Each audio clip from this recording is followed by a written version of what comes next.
Thanks all for coming and welcome to this session, A Path to Achieving Network Security ZEN. I believe by now you attended so many sessions and maybe you know by heart the safe harbor statement. So my name is Salima Kaisi. I work with the business development team at Okta and I manage some of our strategic alliances such as the VMware one that we'll be talking about in today's session. And today, I'm very excited to co-presenting this session with Eric Anderson and Dan Jones from the security team at Adobe. So today, Eric and Dan will show us that balancing security requirements with a pleasant user experience is not a challenge anymore. And Adobe believes this is possible. They will share with us their zero trust framework for achieving this balance through their project called ZEN. But before that, I'll share with you an overview about Okta's vision for zero trust. So in the old approach, security relies on the network perimeter. In this approach, anything inside the perimeter is considered as trusted, and anything outside the perimeter is considered as untrusted, and this is where the bad guys live. This model is problematic because when the perimeter is breached, an attacker has an easy access to almost all resources because of this trust model. Also, because of the rise of mobile, cloud, BYOD, you name it, the traditional perimeter is increasingly becoming difficult to enforce. In fact, there is no perimeter around your sensitive assets. Look at these slides. Customers, employees, partners are all trying to access different resources from different devices, different networks, and different locations representing potential threats. So the result is that we can no longer assume trust. And in this new world where different users are accessing different data from different devices and locations and networks, the new reality is that people are the new perimeter. And we need to take into account the context by which they are accessing data while we're making access decision. So when people are the perimeter, identity becomes the foundation of a zero trust strategy. Identity is this linchpin in the ecosystem and the one constant while everything around it is changing. Identity is the single control point across devices, networks, and locations that organizations can use to set their security decisions. And identity, as you heard yesterday in our keynote, identity is the trust platform. So that was, in a nutshell, our vision for the zero trust, a vision we strengthened through our partnership with VMware. So we have come together to offer advanced identity capabilities to digital workspace. And by integrating VMware Workspace ONE with the Okta Identity Cloud, customers can now securely and easily move to the cloud, use the best of breed technologies, and simplify IT management. And by combining industry leaders in identity and access management and unified endpoint management, we offer the best-in-class user experience and the best-in-class security while allowing customers to leverage any existing investments. So one of the use cases we focus on in this integration and partnership is the contextual access management. Contextual access management is what really enabled the zero trust model. So we've partnered with VMware to allow organizations to take advantage of both the user context and the device context. So through Okta, organizations can assess the user, who is the user, which groups they are in, are they accessing from an address that we have never seen before, which apps are they entitled to. And VMware provides the device context. Is this a managed device? Is it compliant? Is it secured? And thanks to this context, we can issue a contextual response and decide whether we want to allow the customer to access directly if they are coming from a device that is managed and trusted by VMware, or we decide to prompt them for a second factor to verify they are who they said they are. So this form of contextual access really is enabling the zero trust model. Now, when we say there is no perimeter, applications are most of the time using passwords as the single security mechanism to separate malicious actors from the system. And look at these numbers. They're alarming. 81% of data breaches involve stolen or weak credentials. And 91% of phishing attacks target credentials. And let's face it, password management is really hard. And most of the time, we end up choosing the easy way out by duplicating passwords. And data show that almost 75% of passwords are duplicated. So users are not really making it any harder for attackers. And in this new world, hackers don't break in, they log in. So how can we start removing this password challenge? We do that based on trust signals from both Okta and VMware. For example, if a device is managed and trusted by VMware, a user can experience a one-touch access model. A passwordless experience where a user only needs to use their username to get access. But what about when a device is unmanaged? In this scenario, Okta can still assess the user based on the regular policies, and we can still provide a passwordless experience through a push notification to mobile. And this is how it works. So the users would use their username. They will then get an Okta verified push notification on their mobile device, and then all they need to do is to tap to approve, and they are granted access. So that was an overview of our Zero Trust strategy, how we strengthen this strategy through our partnership with VMware. And now I will hand it over to the Adobe team so they can share with us their Zero Trust framework and how they use this integration in their ZEN project.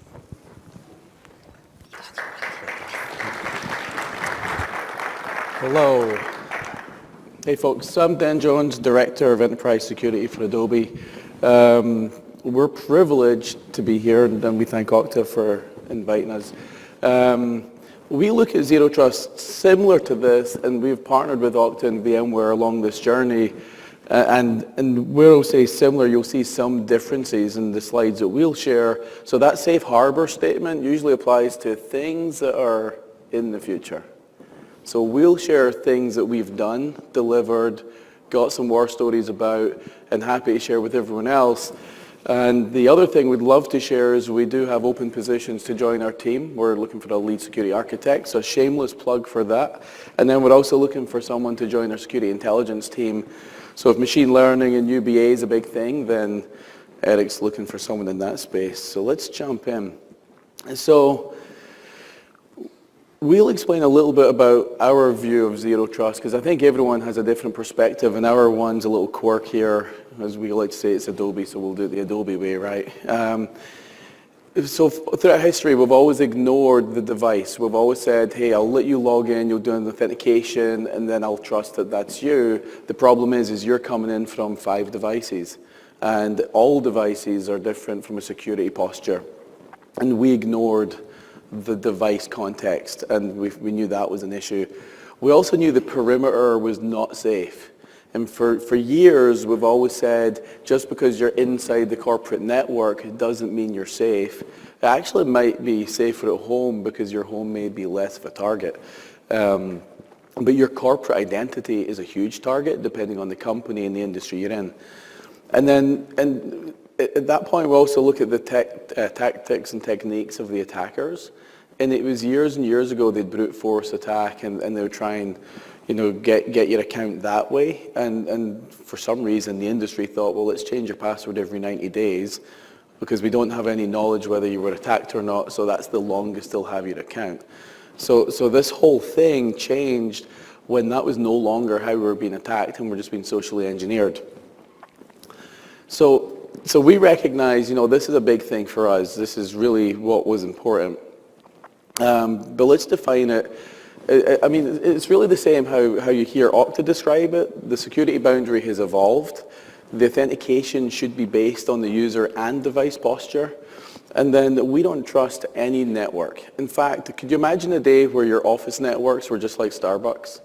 And the only thing you could do on that network is just get to the internet. And that's the only thing you needed to do your job. So this is the journey that we're on. And we'll explain exactly where we are on this journey. And I think this clicker is also from 1974. I'm like, Jesus.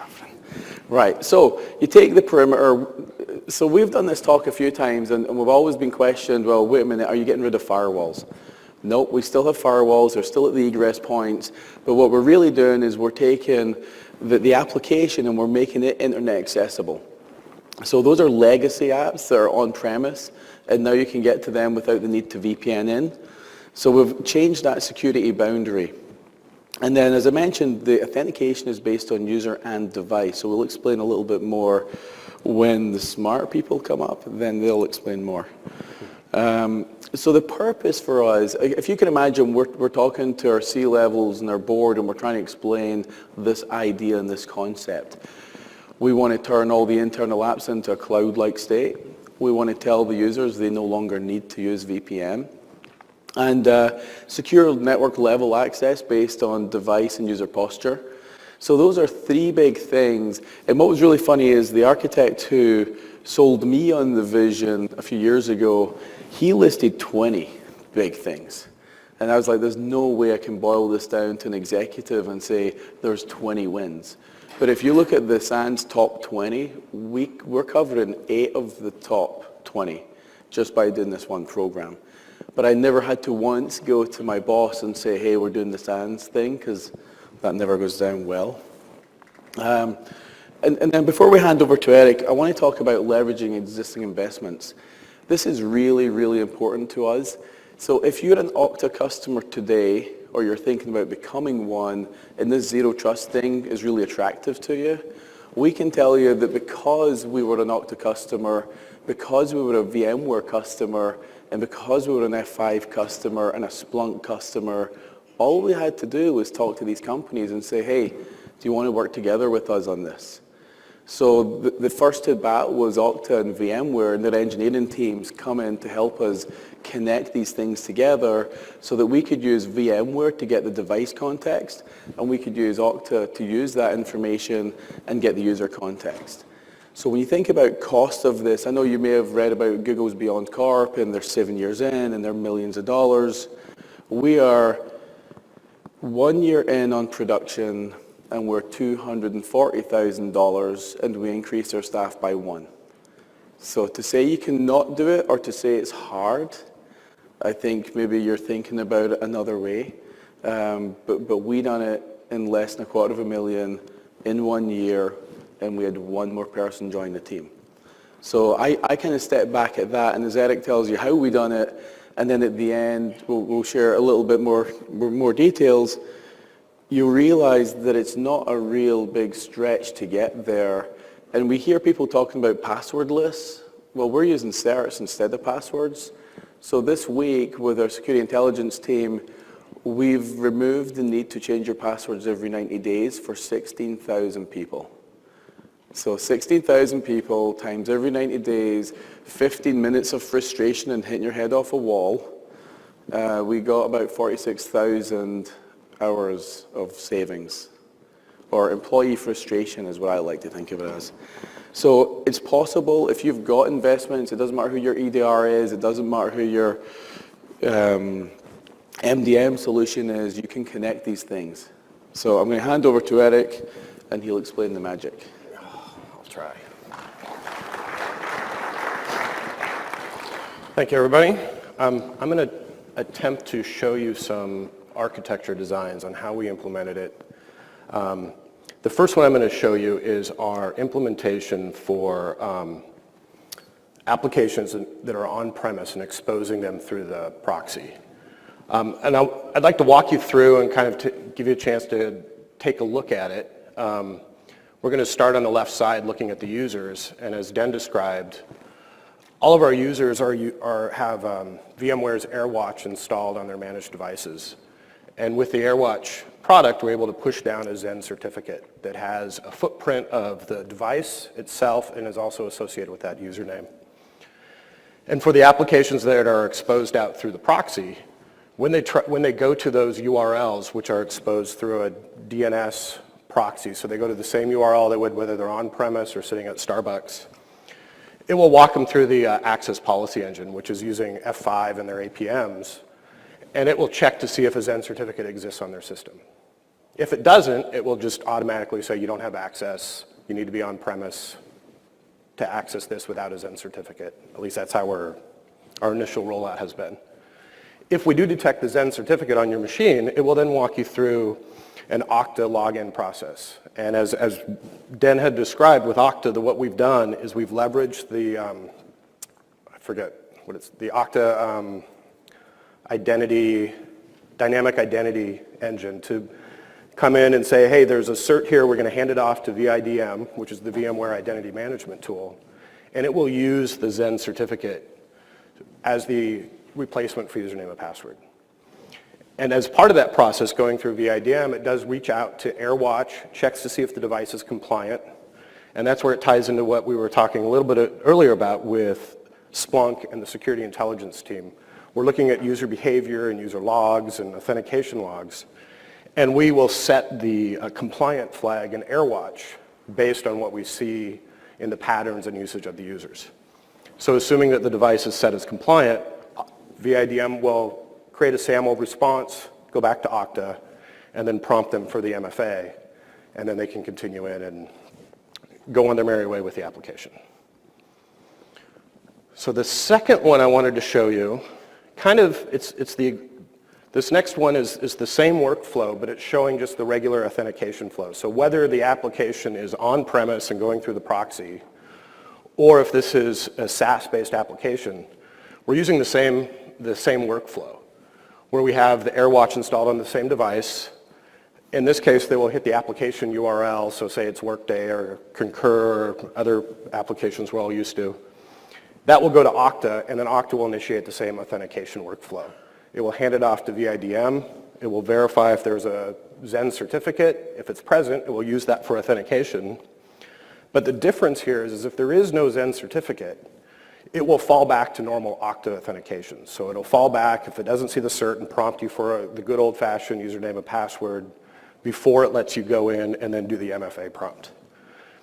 And then the great thing about both of these architectures is we were able to implement those across, well, let me show you the next slide before I say this. We were able to deploy this across 2,000 applications that we have in production in Okta without requiring any interaction from the application administrators. So this was all done through the Okta admin console and leveraging the back end of Okta.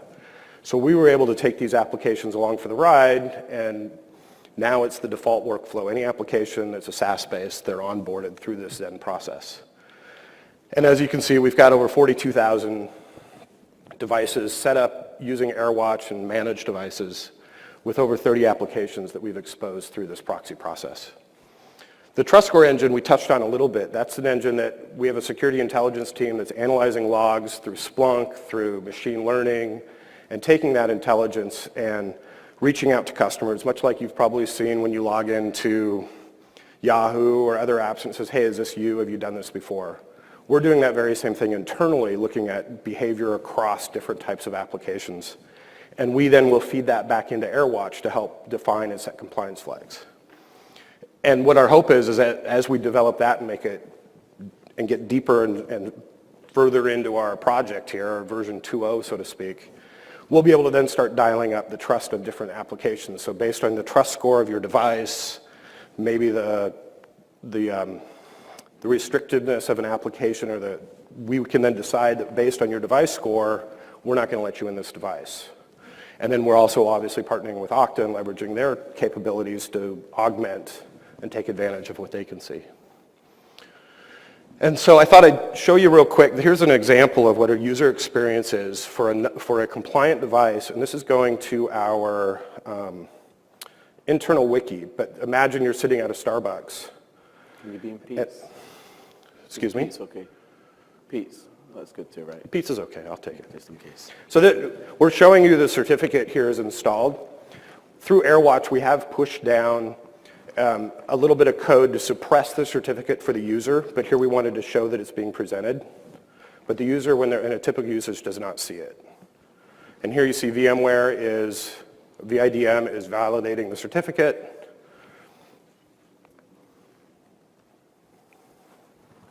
MFA prompt. And this is much faster than the demo is. For everyday corporate experience, we've kind of slowed it down a little bit, so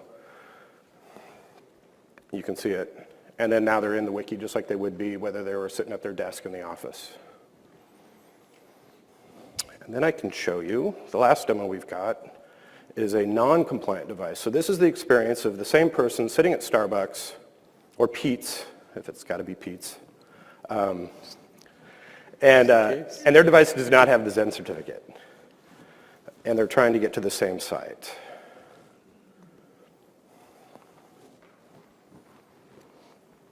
So they'll just be presented with that. That went by really fast. There it is. That just tells them access is denied. We have the capability to customize that and dial it up. As we get deeper into this, and maybe this application, depending on your trust score, we may say, oh, well, we see you every day from this Pete's logging in here. It's normal behavior. Maybe we'll let you in as you go. And then, Eric, can we pause there for 1 second? So Sure. one thing I'd love to share, because I know we've got time, because the big clock says we have lots of time. So this link here talks about your trust score to view and improve it. So one of the things that we done was, so when I inherited the team, my predecessors were pushing what they called an ASDE. It's like a secure device, right? Everyone's workstation must have all this stuff, and some poor IT team had to go out and beat people up and argue whether you should have malware protection or not. And what would end up happening with the engineering teams is they'd be like, well, no, for our business, we're trying to run and build code, and the malware thing slows us down, so we want to remove it so we can do our job.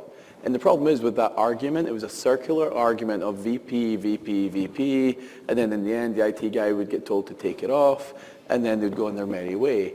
And my feeling is when you say security is everyone's responsibility, but the IT and security team then behaves like it's us, then we're not following through on those words. So what we done was we built a device management portal that would allow you to opt out of things. So we give you a device that's got all the magic and the wizardry on it, and if you decide for your business reasons you want to take off something, go do it. We don't care. But what we will do is we'll give you a trust score. So when we built our first trust score engine, it would take static information, give you a score, and then roll that all the way up to CEO. So now what we've done is we've got aggregated scores all the way to our boss, and they can look at their directs and say, why is your team got a lower score than your team? And then what we done was we made it so that they can see all their peers' scores. And now the game on, right? So when they want to opt in or out of stuff, we're like, we don't care. You own the business risk. We've said it all along, but now we're behaving in that way. And then the other thing with this, which was really impressive what the team done, was when you've got, we're still mid-flight, right? So we've got 42,000 devices that use this, but we know we've got about 40,000 that don't. But now what we know is we just need to click one box and say, you can only access these apps from a compliant device. So now what we've done is we've got capabilities that we can go back to our board with and say, how about if you're going to Workday, we just check the box now. We'll tell them you must have a ZEN-enabled device with all the stuff. And you can't get to Workday without it. And not even argue about it. And then there's maybe some other apps that are maybe engineering heavy where that argument might be a little trickier. So we'll get to that one later. The other thing we're doing on the 40,000 devices that don't have MDM, when you log in via the system, we're scraping your information. Now, we've not started this yet, but we're going to start to inject that into the device management portal and give you a crap score. Because the bottom line is, we don't know it's your device, but you're the one that just logged in with it, so you own it until you can tell us otherwise. And you're going to get a shitty score so that it rolls all the way up to your boss's boss and they can explain it. So the real thing here is we've now found a way to get the know what's on your network and know what we're doing with devices and know where they're going, because it all comes through Okta. We've got so many apps on Okta, we probably have 5 that are not and 2,000 or 1,800 that are. So the reality is you can't do any business or job in Adobe without logging into an Okta-enabled app. So we're really trying to get the full end-to-end ecosystem. And then the other thing is, because we've done this, and then, so raise your hand if you're changing your password. So you guys, I shared this earlier, right? We're now getting people complaining because they're not ZEN enabled and they still have to change their password. So we're like, that's a choice, right? So the thing for us is it's a really easy way to start to control and dangle so many carrots for your users that they want to do the right thing. So if you make it easier for them to do the right thing, and we're more secure, but there's less friction, which is really very rare in our business till we get to say that we've done that. Did you want to talk about what we're going to do with the proxy enforcing, even whether you're on-premise, to go through the proxy? Yeah, we're year one into the journey. I always think of it being year 1.5, but we're going along our merry way. This is a year where we're going to do 2 big steps. One is, even when you're on-premise, you're going to go via that proxy before you get to any app. And that gives us more control and more capability. This is also the year where we're going to get heavy with NAC and start to block all access to data centers unless you're going via Bastion hosts and you have a ZEN-enrolled device. And then the other thing we're going to do is, we're planning this year to execute next year, but we're going to eliminate east-west traffic. So even though you've got an office subnet, the need for me to get to his laptop is really slim. So if I put self-service, again, I always get made fun of because I build portals every week, I think. But yet again, via another portal, you're going to be able to register and say, I want this device to talk to this device because I'm doing it from a business. But ideally, almost all of that is inside lab space or in controlled environments. So it's not a common thing, but if we enable self-service to self-register, we've got high confidence that the only thing you need to do is have your device get to the internet. And you don't need to talk to any other device on the network. And any app or service or capability you need to talk to would be ZEN enabled, and that's how you'll get to it, is from the internet. So it's kind of exciting because we don't know many people that have been that brave to pull that trigger yet, but we'll see how that flies. Go back to this. And then... then here's some resources that are available to you. So we have done a white paper on this whole topic that we'd love you to go check out. And our contact information is in there too. We're happy to talk to anybody about what we've done and share war stories, share tips and tricks. And then Q&A. You guys need more time with that?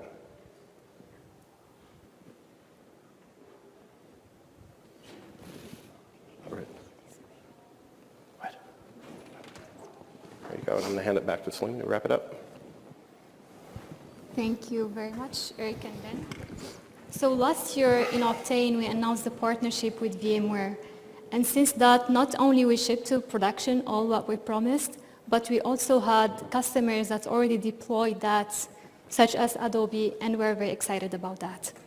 So before opening up the questions, I would like to leave you with 3 main takeaways. First, identity is the foundation of Zero Trust strategy, and in fact, it is a trust platform. Second, if we would like to get the best of breed technologies, integration is the key. And that's the reason we built 6,000 plus out-of-the-box integrations. And our objective is to get to infinite integrations with all the services and products that we announced in Oktane, such as Okta hooks and workflows. And last but not least, I know Okta and VMware pride themselves on listening to customer feedback. And this is a great example where we work together with a joint customer such as Adobe. We listen to their feedback and we deliver the best result. So keep the feedback coming. And with that, thank you very much, and please let us know if you have any questions.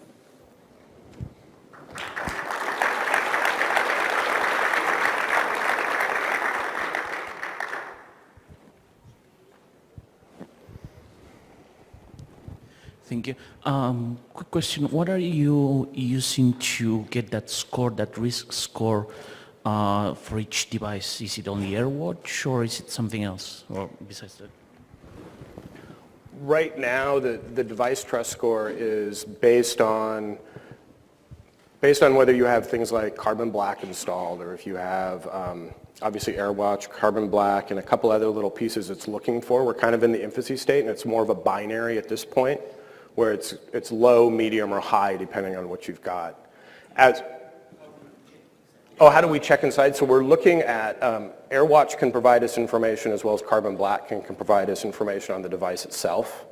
And we write all that data into Splunk. And so then we leverage Splunk, and then we have part of my team that does the security intelligence work. Then they are applying machine learning across that and looking for that information. And then we're working on some weighted scores and things like that to really make the score a little more accurate. So how do you handle temporary contractors and vendors if they need to get to an app for support or something like that? Do you have to have like an internal account? Do you have an internal machine? How do you do that? That's an awesome question. Do you want it? Jeez, yeah, I'll take this one. So this is the biggest problem you have when it comes to vendors and contractors is legally you might not be allowed to put your software on their machine. You may also not want to do that because it costs you more money. So our first hit is this year vendors will still be VPNing in if they need, but we have a bigger problem in an industry where vendors, and especially if they move on a high rate of coming and going, you can't live like that. So we're looking at other solutions like DaaS, where we'll get cloud services, desktops that will be ZEN enabled, and then they'll start to access that. Because at the same time, the other problem with vendors is they may steal your stuff. And I don't know if you like that, but we don't. So we're kind of thinking, well, wait a minute, if I just give a vendor a VPN access and have no control over their device, again, have no device context, so we'll look to make that investment. But yeah, that's a gnarly one. The other one that we've not solved is Firefox on Android. We are working with Google on Android to improve that experience. It's all about how we manage the certificate. That's really tricky. And then Firefox is much the same. They've really locked us down to the point where it's really hard for us to make the user experience easy. But what we wanted to do is not have pop-ups and crazy choices for the users that were engine room stuff. So we've just said for right now, hey, let's keep moving. Let's not worry about that, but we'll get to that. So this year, vendors, we have a strategy, we have pilots, and towards the end of the year, I think we're going to have a group of vendors starting to use our stuff. I had a question about the ZEN certificate that you're pushing to the devices. So is that the same certificate that AirWatch pushes down when you have an AirWatch managed, an MDM managed device? Is that the same certificate, or are you pushing a separate signed certificate down from your certificate authority? And then the last question is, are you doing SSL SSL authentication, where it's actually the last step of the SSL handshake? It's asking for the personal cert. Is that how you're doing it? I don't know if you noticed at the start of my title where it said director, right? So the engineer who worked on it, he's in Mexico on vacation, but we do have another one of our engineers in the room that will nod or shake if I start going like really bad here, right? So we made a conscious choice to use a separate certificate for the ZEN program, right? We didn't want to reuse the wireless certificate that we were previously pushing and stuff like that. I'm still good, right? Okay. On the handshake stuff, I'm not sure, but in our white paper, I do think we describe it. But Chris, I think we are, right? Yeah. One of the things for us was when we were doing all our security reviews, we were looking at what security do you get from our VPN, our Cisco ASAs today, and the encryption and all that stuff. And we're like, we need to ensure we don't go backwards. We need to have something equal or better than that. So all the communication, the encryption, and all the same goodness that we had on VPN, we have that, and then we have a little more. But I think if you see the white paper, then if you have any questions, Chris over here will probably be able to tell you some better details. So I have a question. What you are doing for MFA type of things? Is that you you are planning to implement, or just through a digital certificate you want to control all identity? I'm sorry, I didn't catch it. So MFA, are you doing anything for that? Oh, yeah. We made the choice a few years ago that everything's MFA. So 2,000 apps or some high number, everything's MFA. But what we do want to do, so there's two things. You've got to work with your application teams because they set timeouts on when they expire stuff that forces the re-authentication back to Okta. We need them to do their re-auth like every 15 minutes so that we then do a lookup again to check if our cert's still good. So we're not there yet. We're still doing the 12 or 24 hours, and some apps are 30 days and some are 7. So we need to start to really control that experience. Otherwise, we don't want to throw a CASB in line. Like, we don't want to get anything more complicated than we have to. But if the user leaves the company or they're under attack, we want to kill the sessions as quick as it can. And we do kill sessions when we suspect. So when we do the security intelligence team, they'll actually kill your Okta sessions, but that doesn't do anything if you're already connected and the app's not going to prompt you again for 30 days, right? So that's a tricky one that we're still trying to improve on. And then there was one more question down here. So, excuse me, kind of on the user experience side, 2,000 apps is a ton of apps. Are your users going through the Okta portal, the VIDM portal, or are they just browsing to a site which triggers the authentication process? They just browse to a site. Yeah. I mean, we actually never told our users about the Okta portal because they don't care. I mean, sorry, but they don't care. But I did hear, there was a lot of confusion where Okta has talked about, hey, we're doing more context awareness, we're doing more intelligent stuff, we're getting more device, and then some people begin to think that means Okta are trying to become an MDM player, and they're not, and they want to partner with the MDM player because the app store you get with Workspace ONE is a little icon on my computer, and I can install some nice fat client apps, right? I mean, I could do web links as well if I want, but we don't do that so often. So the reality is there's 2,000 of those websites. I have no idea how many of them get used every single day. We kind of run reports, and we're starting to think of, we've made it so self-servingly easy for you to register your app and SAML enable it and do all that stuff, that we've got 2,000. That to me, and like you guys might think, that's a crazy high number. So clearly not everyone's using them every single day. So we're going to also start to self-servingly clean that number up. So as part of this activity, we'll even look at that. But I don't think anyone knows all the URLs. Not all 2,000 anyway, right? Related to his question, what are you doing about legacy apps? Awesome. Shutting them down. Shutting them down, yeah. So look, here's the thing, right? So if you want to move forward, I heard someone talk about this yesterday at the conference. They were talking about, he watched movie Tarzan swinging along in the jungle and he grabs a vine. How many of the old vines do you want to keep a hold of because you can't keep moving forward? So the thing I said to the team was, I'm not looking for perfection. And Eric will tell you, I use the term good enough, right? Is it good enough? I'd rather get good enough quicker than nowhere perfectly ever. So legacy, don't care.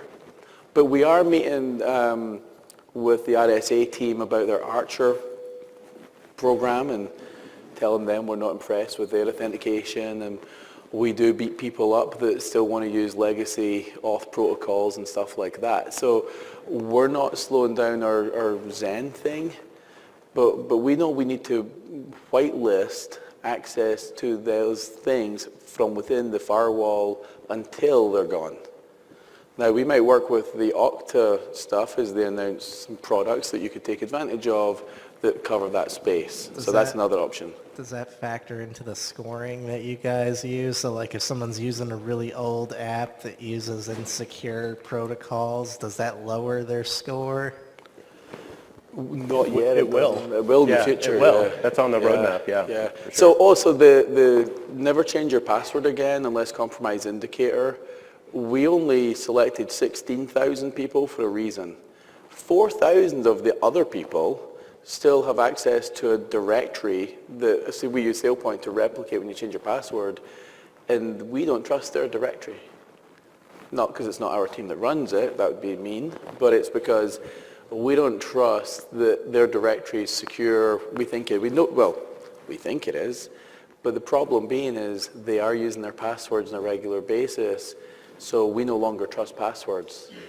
So I think the big thing about legacy is you've got choices to make, and if the choice will slow you down and not help you get broad mass improvement, then stop stressing over it and just keep going. And I've said that quite a few times. It's like if we don't focus on this and you try and broaden that scope, you'll never get it done. So how do you guard against somebody misplacing a unlocked ZEN-enabled device? Shoot them. You shoot them. I had this conversation with someone yesterday, actually, right? So don't over-engineer your stuff because you're compensating for stupidity, right? Like, we just don't have time for that.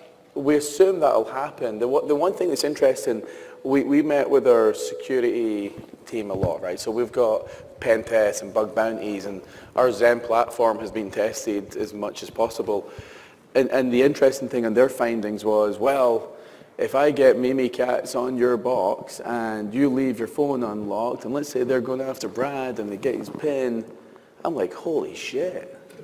Like, how many ifs have you got here? So the reality is if you leave your device unlocked and someone does something bad with it, then first of all, maybe we missed on the MDM thing where we worry about screen lock timeout and stuff, but tough. I mean, the big thing is maybe if that causes a lot of SOC-based incidents, then I'll worry about it. And I think the big thing is I'm not going to spend a dime to solve a problem where I'm not spending a dime because it exists to begin with, right? So I wanted the team to move fast. And anytime people, because that's a true use case, right? But I'm like, okay, not worrying about that one tonight. Or tomorrow. And I see like it's the end of the session. So thank you very much, Den and Eric. Thank you. And thanks to all for coming to this session.